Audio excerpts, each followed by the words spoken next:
Hola, ¿cómo les va? Bienvenidos nuevamente a la plataforma. Vamos a comenzar con lo que es la primera clase formal. Es la primera semana de cursado formal que vamos a tener. Cada comisión en su horario con su docente respectivo. Amén de que los videos los vean grabados por uno o por otro docente. Como ustedes ya tienen en el PDF que descargaron la semana pasada desde la plataforma Schoology, donde tienen el cronograma todo el año, ustedes pueden ver que esta semana el tema va a ser puntualmente planimetría y sistema locomotor. ¿De qué consta esta clase? Esta clase inicia esta primera clase que tenemos entonces para hoy. Técnicamente vamos a estar subiendo para que ustedes tengan 4 videos y una trivia le vamos a hacer llegar. ¿De qué consta esto? Los 4 videos van a estar haciendo referencia a los contenidos, un video de planimetría y otros 3 videos referidos al sistema locomotor, que vamos a ir descubriéndolo, compuesto por el sistema óseo, por el sistema articular y por el sistema muscular. Entre los 4 videos van a estar generándose el contenido completo de lo que es la clase número 1. ¿Por qué lo hacemos así? Por una cuestión de pausas, de descanso y de aprendizaje. Cada tema va a tener un video cortito de unos 20 a 25 minutos, en vez de hacer un solo video que les implique 2 horas de atención. Entonces simulamos los recreos y simulamos entonces las pausas en las que cada uno va a poder descansar, ir al baño, cambiar la yerba al mate, calentar el agua o hacerse un café. Entonces vamos a ir arrancando con esta primera clase. Lo primero que vamos a definir es un concepto que es básico para toda la carrera. Nosotros como seres humanos estamos diseñados para movernos, y es el movimiento quien nos permite interactuar con el medio y desarrollarnos. Cuando hablamos de desarrollarnos me refiero al ser humano en general. Es la interacción con el medio lo que lo hizo evolucionar. A partir de que empezó a resolver problemas de subsistencia, problemas de traslado, problemas de alimentación, consiguió ir sosteniéndose y evolucionando a lo largo del tiempo. Lo que le permitió lograr todo eso fue indefectiblemente la capacidad de movimiento. Capacidad que al mismo tiempo le fue generando un mayor desarrollo a nivel del sistema nervioso y desarrolló su inteligencia a partir de sus experiencias motrices. Si nosotros conceptuamos el movimiento como génesis del ser humano, tenemos que aclarar de que, o tenemos que entender de que la kinesiología, lo que ustedes eligieron como carrera, es la ciencia que se encarga específicamente del estudio científico del movimiento humano. Por eso es tan importante para nosotros conocer todos los componentes que forman parte de esta capacidad que tenemos como seres vivos, que es el movernos. Obviamente que lo vamos a ir descubriendo a lo largo de la carrera, donde, como vimos en la clase pasada, la anatomía presentará un nivel corporal general, y a partir de química, de histología, de física, con las palancas que la van a relacionar con biomecánica en segundo año, y con la fisiología humana van a ir descubriendo diferentes niveles donde se gesta la estructura y se gesta el movimiento. Lo que nos compete a nosotros en anatomía básicamente es entender que el movimiento está determinado por el aparato locomotor. Llamamos aparato locomotor aquel aparato o a la unión de sistemas que forman un aparato. En este caso el sistema óseo, el sistema articular y el sistema muscular van a ser los 3 grandes sistemas que van a estar formando a este aparato, que nos va a permitir desplazarnos en el espacio, mover nuestros segmentos en el espacio, no desplazarnos solamente como ser en su totalidad, caminando, corriendo, sino cualquier movimiento que implique de cualquier articulación. Obviamente que ese aparato locomotor está regido desde el sistema nervioso. Deberíamos considerarlo como parte del aparato locomotor del sistema nervioso. Si bien el sistema óseo nos da estructura, el sistema articular nos permite que los segmentos de esa estructura se muevan, y el sistema muscular le permite a los músculos mover esas palancas óseas, todo este control desde lo sensitivo de lo que informan las articulaciones, lo que informan los músculos, lo que informan los huesos en relación al espacio, y la orden de movimiento que sale para los músculos de mover esos segmentos, está todo contemplado desde lo que es la estructura del sistema nervioso. Todo este funcionamiento lo vamos a ir desarmando, como dijimos, y conociendo a lo largo que avancemos en la carrera. Lo primero que vamos entonces a contemplar es que este movimiento que nosotros describimos en el espacio, necesitamos justamente ubicarlo en el espacio, y para eso es necesario hacer un hincapié previo a lo que es la descripción de cada uno de nuestros sistemas, y ahí entra el primer tema que vamos a describir, que es la planimetría. Esta planimetría anatómica nos va a permitir describir al cuerpo en el espacio. Seguimos en la misma línea inicial, conceptual, que estuvimos analizando la semana pasada, donde donde descubrimos algunos términos que nos ubicaban espacialmente los diferentes segmentos. Hoy vamos a profundizar un poquito más sobre eso antes de pasar a los sistemas. El concepto de planimetría anatómica básicamente se puede resumir en lo que es una técnica que nos permite estudiar topográficamente al cuerpo humano. Si nosotros consideramos esta planimetría como un elemento de descripción topográfica, la vamos a definir como un grupo de líneas imaginarias que van a atravesar el cuerpo, dividiendo en planos al ser humano. ¿Por qué es importante esta planimetría? La división en planos nos va a permitir, desde el punto de vista profesional, localizar estructuras o describir lesiones que se pueden llegar a generar en esas estructuras. Entonces, estas líneas que nos van a dividir en planos van a ser el espacio por el cual cada uno de estos segmentos se van a mover, ¿sí? Si los consideramos conceptualmente, van a ser tres: un plano sagital, un plano corporal y un plano transversal, que nos van a estar dando un volumen tridimensional para la descripción del movimiento. El segundo componente que nos corresponde definir es el concepto de eje.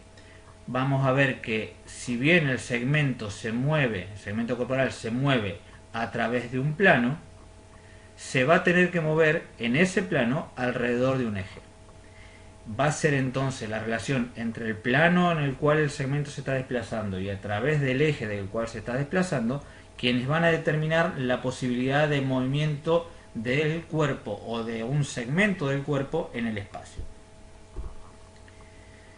Si hacemos un análisis de cada uno de estos planos, vamos a ver que el plano coronal, el primer plano, también llamado plano frontal, el primero en nuestra descripción, va a ser aquel plano que divide el cuerpo en anterior y posterior. Ya estuvimos viendo algo de esto la semana pasada, en el video que subimos como correspondiente o como parte de lo que es la clase, que fue la clase de presentación, y vimos que esta separación anterior y posterior, o ventral y dorsal, ¿sí?, era una de las viables que teníamos como para empezar a describir topográficamente el cuerpo. Entonces, el plano coronal o plano frontal, cualquiera de los dos términos son correctos, podemos usarlos como sinónimos, va a ser el plano que me va a dividir, al cuerpo en lo que es la parte anterior o ventral, como dijimos la semana pasada, y la parte posterior o parte dorsal. Un segundo plano que vamos a estar describiendo va a ser el plano sagital. El plano sagital nos va a dividir, si tomamos el cuerpo en su totalidad, en lo que es el componente de lateralidad. Nos va a dividir en derecho e izquierdo.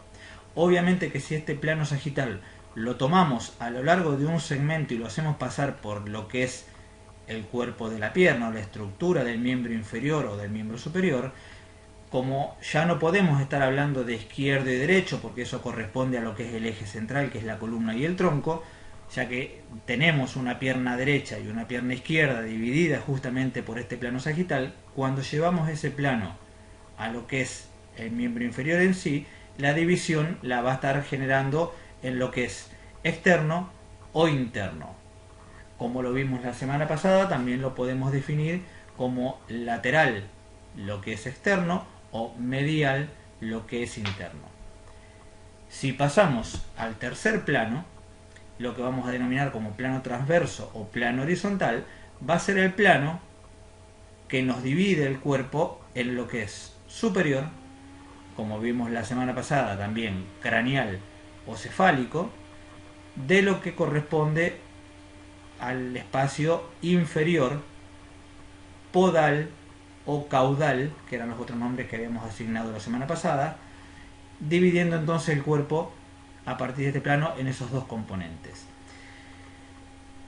Uniendo un poco todos estos conceptos, si queremos jugar y empezar a meternos en lo que es la terminología de lo que vamos a utilizar a lo largo de todo el año, podemos empezar a entender que si quisiéramos referirnos a diferentes estructuras, podríamos decir, por ejemplo, que la vértebra T2, la segunda vértebra torácica, es más cefálica o es más craneal que la vértebra L5 o la quinta vértebra lumbar.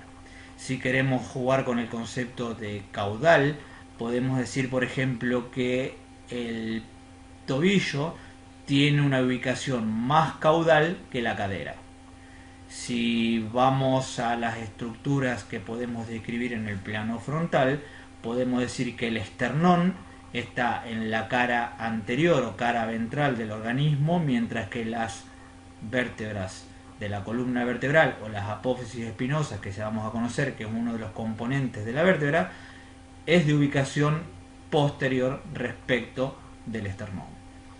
Así podemos jugar entonces con la terminología y así podemos entender de a poco cómo vamos a ir usando estos tres componentes. Entonces, un plano coronal, un plano sagital y un plano transverso o horizontal, que nos dividen respectivamente el cuerpo en anterior o posterior, el plano coronal, en derecha, izquierda o interno y externo, si es que hablamos de uno de los segmentos, de uno de los miembros para el plano sagital, o un plano transverso que nos va a estar dividiendo en superior e inferior, o craneal, caudal, cefálico o podal.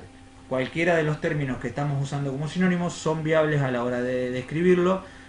Siéntanse en libertad de analizar cada uno de ellos o describir cada uno de ellos como más fácil les resulte. Total, son sinónimos, como dijimos. Bien, pero hablamos de movimiento a través de los planos, ¿sí? Si referimos en su momento que en la placa anterior de que el movimiento se da en un plano a través de un eje, corresponde entonces que definamos también qué es un eje. Así como el plano es una línea imaginaria que nos divide al cuerpo en dos, en cada una de las formas que describimos, el eje va a ser una línea imaginaria que va a atravesar perpendicularmente al plano.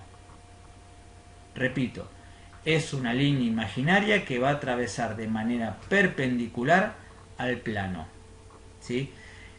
A través de ese eje es que un segmento se va a poder mover por ese plano, ¿sí? Esto es, como existen tres planos, frontal, sagital y transverso o coronal, sagital y horizontal, van a existir también tres ejes, uno para cada uno de ellos, que perpendicularmente lo va a estar atravesando a cada plano, generando un eje por donde el cuerpo o un segmento corporal se va a poder mover. Si pasamos a la descripción, el primer eje que vamos a describir es el eje anteroposterior, y que va a ser el eje que corresponde al plano frontal. Este eje anteroposterior va a estar atravesando cualquier articulación o cualquier parte del cuerpo de atrás hacia adelante o de adelante hacia atrás, como quieran describirlo, es indistinto, y va a estar permitiendo que ese segmento, en este caso lo vemos graficado como eje atravesando lo que es la articulación del hombro, decía, va a permitir que ese segmento se mueva en el plano en un solo sentido, en movimiento rotatorio alrededor de su eje. Si contemplamos el movimiento de ese miembro superior a partir del eje que atraviesa de adelante hacia atrás al hombro, vamos a ver que la única posibilidad que tenemos para la mano es que se mueva hacia afuera o hacia adentro, es decir, que se aleje de lo que es la línea central y que vamos a tomar siempre como referencia, que es la columna, que se aleje o que se acerque a la columna. Estos movimientos los vamos a conocer dentro de un ratito como movimientos de abducción o separación o movimientos de aducción o aproximación. Separación o aproximación de qué? Repito, respecto de la línea media del cuerpo, que corresponde siempre en descripción anatómica topográfica a la columna vertebral. Bien, el segundo eje que forma parte de nuestra descripción es el eje que perpendicularmente atraviesa el plano sagital. A este eje lo vamos a describir y lo vamos a nombrar como eje transversal. De nuevo, atravesando la articulación del hombro y pensando en un movimiento de rotación a través de este eje, la posibilidad que nos va a dar el eje transversal que atraviesa el plano sagital, y yo repito los nombres para que se le vayan grabando, es que el brazo se mueva hacia atrás o hacia adelante alrededor de ese eje y recorriendo el plano. Cada vez que llevamos el brazo hacia adelante de lo que es la línea media del cuerpo, lo vamos a estar describiendo como un movimiento de flexión, y cada vez que llevemos el eje hacia la parte posterior del movimiento, de este par de movimientos, ¿sí?, vamos a estar hablando de movimiento de extensión.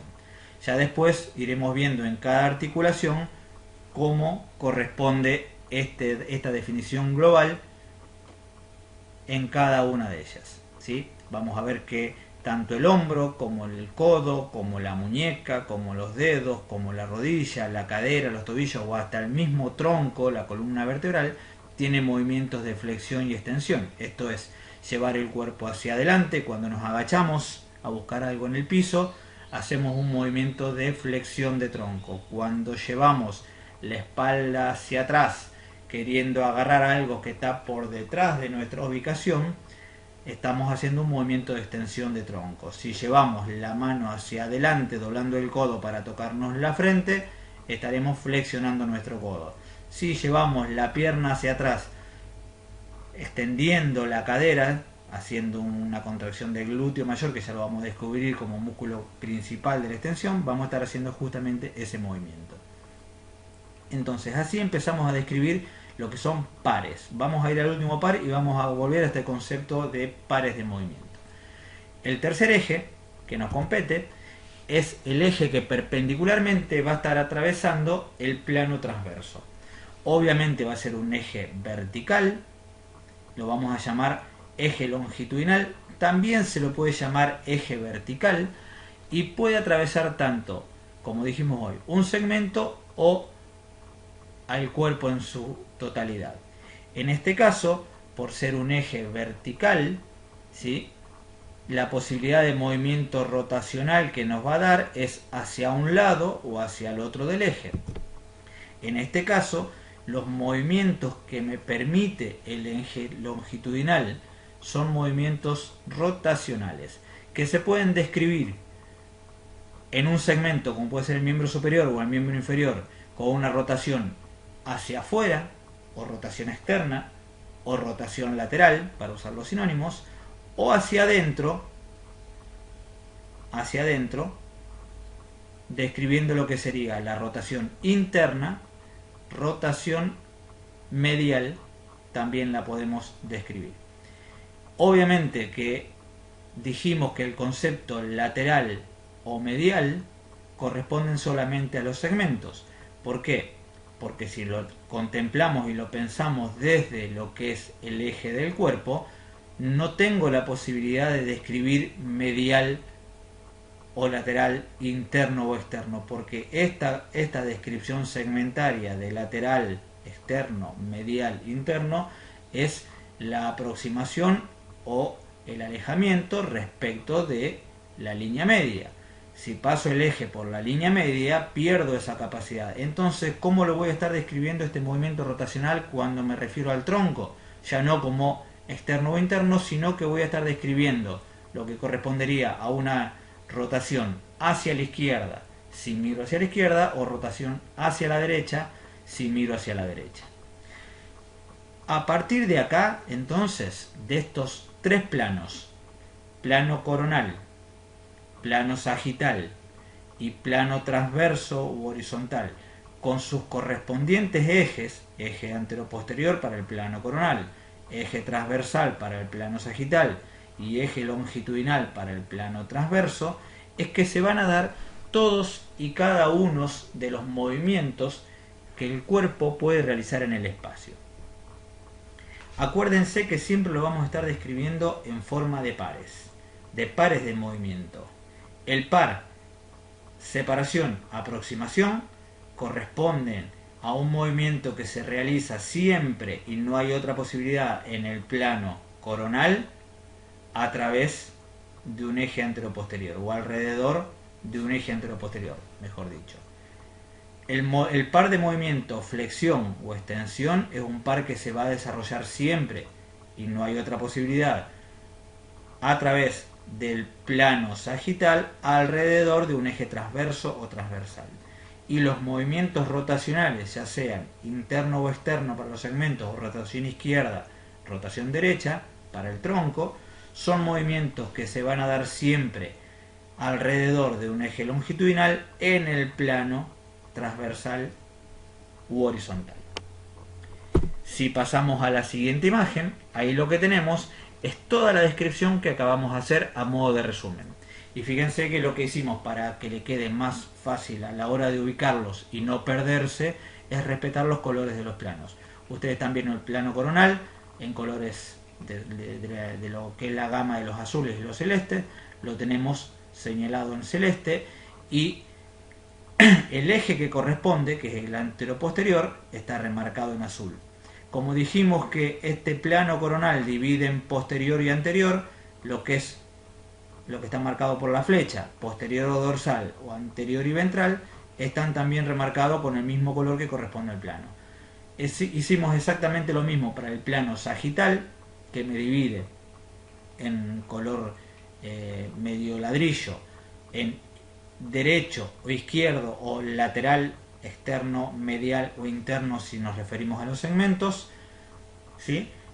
Y para el plano transversal, que es el último que me queda, el plano que me divide en superior o craneal o inferior o caudal, lo pusimos en color verde. Obviamente el eje que corresponde a este plano es el eje vertical, como lo hicimos también para el eje transversal, que era el que correspondía al plano sagital. Ahí los tenemos entonces todos descriptos en una misma imagen y utilizando los conceptos que vimos la semana pasada de ubicación espacial de los componentes corporales, ¿sí? Este es un punto importante y a modo de repetición vamos a marcar que a partir de estos tres planos y alrededor de estos tres ejes se clasifican todos y cada uno de los movimientos del ser humano. El movimiento de un cuerpo, a modo de repetición, de nuevo, en el espacio se realiza siempre sobre un plano y a través de un eje. Esto es un concepto que va más allá de la anatomía, es un concepto que van a estar utilizando mucho y describiéndolo nuevamente en biomecánica en segundo año, pero que si lo podemos ir dejando en claro desde ahora, nos va a ser mucho más fácil entender las funciones musculares que vamos a ir describiendo. De nuevo, repetimos las tres imágenes: plano frontal con su eje anteroposterior permitiendo el movimiento de abducción y aducción, un plano sagital donde a través de un eje transversal se van a dar los movimientos de flexión y extensión, y un plano transverso donde a través de un eje longitudinal se van a dar los movimientos de rotación, como dijimos en el caso segmentario de miembro superior e inferior, externa o interna. Si ese eje pasa por el tronco, por el centro del cuerpo, que es la columna vertebral, no teniendo posibilidad de lateralidades, de discriminación, perdón, como externo o interno, lateral o medial, tendré que describirlo como rotación hacia la izquierda o rotación hacia la derecha. Bien, vamos a hacer un corte acá, vamos a darle final a este primer video donde describimos lo que es el concepto de planimetría. Hacemos una pausa, nos preparamos un café y cuando volvemos vamos a seguir con el tema que nos compete, que es la descripción del sistema óseo.